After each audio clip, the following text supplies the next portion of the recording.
টেনশনে বা ভয় পেলে হঠাৎ কেন পেটে মোচড় বা পেটে অস্বস্তি শুরু হয়? এর পিছনে রয়েছে ডিপ সায়েন্স।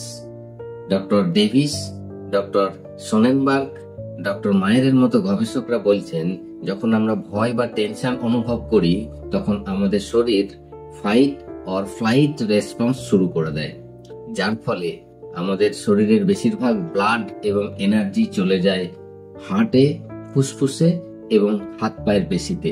যে কারণেই দেখবেন এই সময় আমাদের হার্টবিট বেড়ে যায়, শ্বাস প্রশ্বাস খুব ঘন হয়ে যায়। আসলে এর কারণ হচ্ছে আমাদেরকে সেই সময় শরীর উপযুক্ত করে যাতে আমরা সেই সময় ফাইট করতে পারি বা লড়াই করতে পারি বা পালিয়ে যেতে পারি। এর পাশাপাশি আমাদের শরীরে যে ঘটনাটা এই সময় হয় সেটা হচ্ছে যে আমাদের অন্ত্রে ব্লাড এবং এনার্জি বা অক্সিজেন সরবরাহ সেই সময় কমে যায়, যার কারণে হজম স্লো হয়ে যায় বা বন্ধ হয়ে যায়। সেই সময় সঙ্গে সঙ্গে অন্ত্রের গতিও ভীষণ স্লো হয়ে যায়, যার ফলে পেট ব্যথা, পেট মোচড়ানো, পেটে অস্বস্তির মতো নানা রকম সমস্যা আমরা সেই সময় ফিল করি। অর্থাৎ টেনশন বা ভয় পেলে সেই সময় কিন্তু আমাদের হজমের উপরেও তার প্রভাব পড়ে যথেষ্ট।